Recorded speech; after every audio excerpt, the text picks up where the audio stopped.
Saka has signed a new contract at Arsenal. And in that contract, Arteta said, Bukayo, you are no longer playing on the right. You now play the 10. What? Okay, forgive me, the accent was terrible. But my point still stands. Arsenal's best right winger might now transition into being Arsenal's best attacking midfielder. In the wake of this new deal, Arteta's been playing Saka more centrally.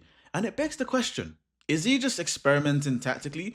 Or are we seeing a glimpse of Arteta's next evolution for Arsenal? And if Saka becomes Arsenal's real number 10 option, what does this mean for Martin Ødegaard? And most importantly, are we starting to see Arsenal's attack completely evolve? Because this might not be an experiment. This might be Arteta showing us where Arsenal are going next. Now let me be very clear.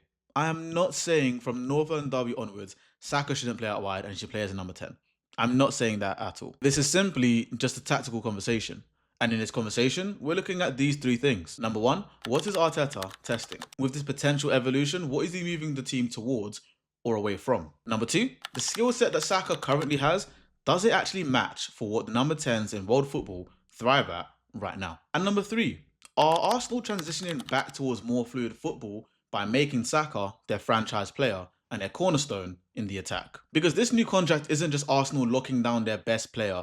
This contract is a statement. Saka is our franchise player. And if you don't agree with me, just look at the video that the media team put out for the contract extension. There is simply no way the media team would put so much effort and so much emotion and passion into this contract extension video if he wasn't our franchise player. And Arsenal haven't had a franchise player in a very long time.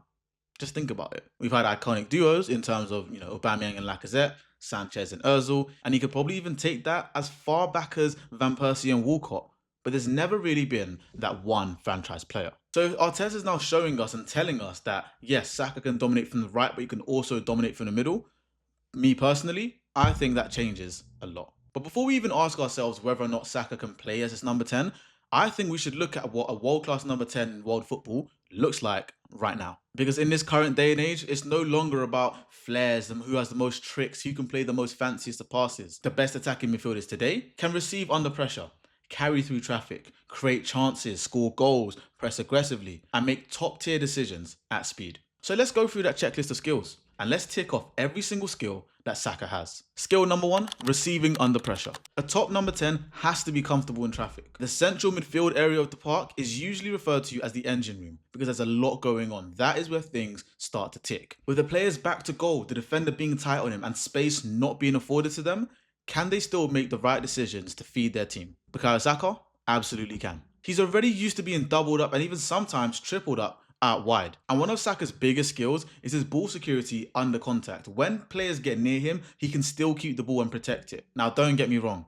playing out wide and playing in the middle of the park, two completely different things. But with his current profile and his current skill set, I think this role change makes a bit more sense. And I think Arsenal fans can really agree. If you take Saka and Ødegaard, and if they're both being pressed under physical contact, Ødegaard's more likely to lose the ball or get knocked off the ball than someone like Saka. Number two, the ability to carry through traffic. Now, the best number 10s don't just pass the ball very well. They also progress their team up the pitch. Can you beat your man? Can you draw in two or more defenders? And can you carry the ball up the pitch when your team's attack is looking flat? That is very Saka-ish. Don't you agree? I feel like I'm the first person to ever say Saka-ish. When you look at Saka's build, the way he drops the shoulder, his strength and the balance, I feel like we've seen this many times out wide. He can actually progress the ball up the pitch. And if he does that from the center of the pitch rather from the touchline, this is where I think we can start to see defenses collapse, where we can start to weave in more fluid football. And this is why I think Arsenal's recent links towards Morgan Rogers makes perfect sense. Because I feel like Morgan Rogers is probably a bit more of a skillful, more of a potentially powerful runner than someone like Saka. And honestly speaking, I think that's why we see players like Morgan Rogers doing so well in the Premier League, because of that ability to carry through the pitch. And let's not forget, Morgan Rogers, before he signed for Villa, he was playing at West Brom and he was playing on the left wing. Now Saka is a very similar profile to Rogers, already dominating on the right-hand side. Moving him inside the pitch, I feel, might be the game changer Arsenal need. Number three, final third, decision making. And this is massive because this is what separates an average player from a top tier creator. The best number 10s in football need to know when to pass, how to combine, when to shoot, when to recycle the ball, and most importantly, when to win a foul. I honestly think Saka has most, if not all of those qualities already. The only one I'd probably hesitate to say is when to shoot. And that's why even if Saka doesn't have a 10 out of 10 performance, he is still explosive, he's still effective. And that's because his decision making is absolutely elite. Now, don't take my word for it. I actually want you guys to pause and think. When was the last time you saw Saka make the wrong decision? When was the last time you were watching a game, either in the stadium or on your TV, on your laptop, and you thought, Saka, why did you do that? Saka, why didn't you pass? Why didn't you cross? It doesn't happen that often, does it? And he's doing that as a winger. So you now take that skill set more centrally. This is where you start to see Arsenal and Arteta actually playing towards a player's strengths. And that decision making when played centrally becomes more valuable than ever because you're closer to everything. You're closer to the strikers, closer to the wingers, the overlaps, the box. The list goes on. But just quickly, if you're enjoying this discussion so far, be sure to absolutely smash the like button and share it around with your friends. Because I'm curious, do you think it's just a one-off and Arteta is just trying things? Or could we see more of Bukayo Saka in that number 10? Let me know. Number 4, consistently being a goal threat. I think we can all come to an agreement that our number 10 nowadays has to score goals. It's not just about assists. It's not about looking neat. I think gone are the days where number 10s can kind of get away with getting 3, 4, 5 goals a season. I personally think gone are the days where number 10s are okay and get a pass with getting less than 10 goals a season. Now, they need to chip in a whole lot more. They need to be a genuine threat from different phases of play, whether that's them arriving late into the box, shooting from the edge, one-touch finishes, you name it. And I think in the game against Wolves, we saw a bit more of this. Not to mention Saka scoring from literally a late arrival into the box. I honestly think Saka has that composure in front of goal. He's able to really compose himself, pick his spot, and then most importantly, pick the finish. And more so than ever, I think year on year, we're seeing Saka step up with more leadership and more responsibility in the team.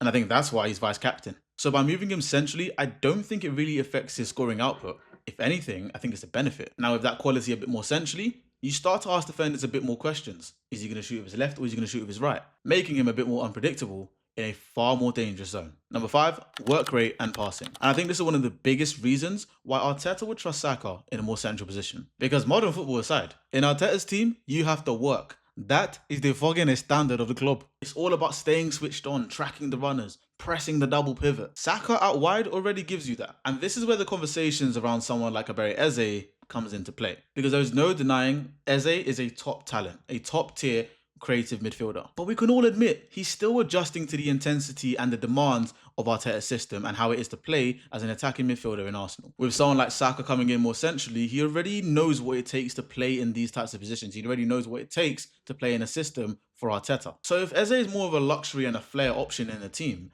Saka presents a bit more of trust and a bit more of control, something that Martin Ødegaard has given to us in the past. And lastly, game intelligence and high-speed decision-making. And I think this is what really separates the boys from the men when it comes to talking about average players, good players, and world-class players. The ability to scan the game, the ability to know what's around you at all times and make the right decision. And I want you to think about this question as I go along to the end of this section. When have you ever seen Saka rush the decision? Because as a top tier number 10, you need to know when to drive with the ball, when to combine with your certain teammates, when to go long, when to make the right passes, when to release the ball, and most importantly, when to control possession. And when these number 10s do this well, their game doesn't look rushed. It looks very, very calm. Saka on the ball isn't rushed at all. He's very, very calm. And I think this is why, despite playing out wide, his high-level game intelligence can allow him to transition a bit more centrally with ease. And I feel like Arteta's looking at Saka, rubbing his chin, thinking, I can give him even more influence on the pitch from the middle instead of out wide. And if you look at some of the top performing attacking number 10s in world football right now, so we're talking about Bruno Fernandes, Cole Palmer, Ødegaard, Nico Paz. Now listen, they all have different styles, but their role demands quite similar. Bruno Fernandes gives you relentless involvement, high chance creation, and responsibility on the pitch. Cole Palmer gives you composure, timing, and final third control. Whereas someone like Ødegaard gives you tight space manipulation and final action quality, while a young Nico Paz gives you carrying power and central progression whilst being a consistent goal threat. Now Bukayo Saka doesn't play like any of them at all. But that's not the point. The qualities that make those players dangerous in those central areas, Saka already has a lot of them. So the discussion around Bukayo Saka potentially playing more centrally and being that number 10 for Arsenal isn't just me jumping the gun and making more fan fiction. This conversation actually has legs to it because tactically, it's a real fit. And I think the main reason behind this conversation is because in Arsenal's last 2 games, both the FA Cup game against Wigan and the disappointing draw against Wolves, still not over it. Arteta's actually started Saka in those central positions in both games. Once a manager repeats an idea, it's no longer, oh, Saka's only playing number 10 because Calafiori got injured in the warm-up. It's now shaping a bit of a pattern. Now you might be thinking, all right, Mids, we've heard your argument. Saka can play number 10. But what is the pros and cons? What do we lose and what do we gain? And I'm so glad you asked that question, honestly. With what Arsenal gain as Saka as a number 10 are the following. More central involvement. Saka gets more touches where games are won. There's more unpredictability with our game.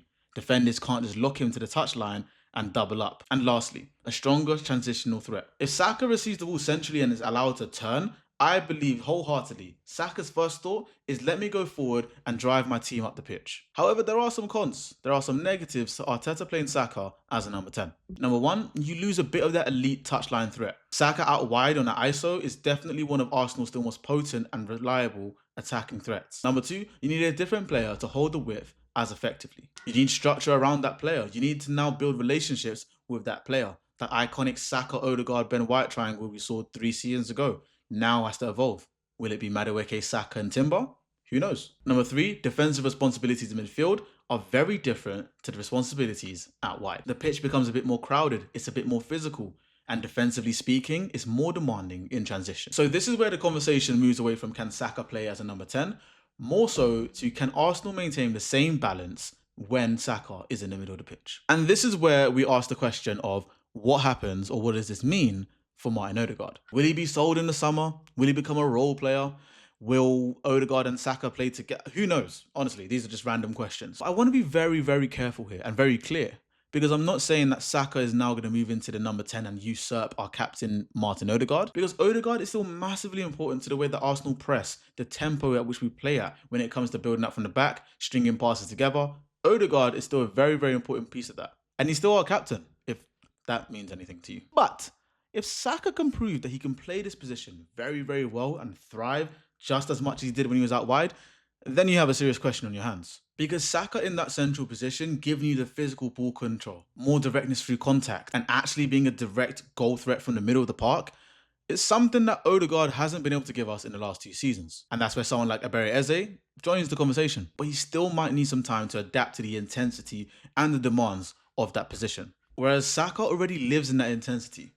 He was born in it, molded by it. I had to sneak in a Bane reference, I'm so sorry. So this conversation isn't about who's a better player, it's more so about what type of profile does Arteta want in a given game. And that's why this matters. Because Saka as a number 10 might just be another potent option for Arteta, not necessarily pushing Ødegaard out of the team. But it can absolutely change the midfield conversation. And if you want my view, I honestly think Saka's still an elite winger and we should play him out wide. But seeing him in the middle of the park is something I definitely have wanted to see for a very long time. And that's mainly because just watching him play and seeing the way he gets past defenders, seeing the way he makes the right decisions every single time, I think translated as a midfielder, could see Arsenal step up another gear. And there's something about a midfield of Saka, Lewis Skelly and Rice with Calafiori tucking in. I need to see that. I need to see that. But right now, Saka's best position is still on the right wing. He's proven to be world-class in that position, despite having a bit of a low season. And Arsenal have shaped their attacks around playing Saka on the right wing. But I don't think Arteta is wrong for exploring this, especially in a time where Arsenal are looking unconvincing, we're looking lethargic. Now it looks like Arteta is trying to try something new, and it could pay off. We just need it to pay off immediately, because I can't have another second place finish. I just can't. So for me, it's not a permanent switch. More so of a tactical evolution. But what do you guys think? Let me know all of your thoughts in the comments down below. If you guys enjoyed this video, be sure to smash a massive like on this video. I appreciate all the support you guys have been giving me. It honestly means the world. If you want to see more content like this, hit that subscribe button and click the notification bell so you know exactly when I upload, and join MB United, a crowd of Arsenal and football lovers. Now, just before we go, there's going to be a video popping up right here on screen, and I think you're going to enjoy that video just as much as you enjoy this one. So until next time, keep it real, and I'll see you when I see you in a bit.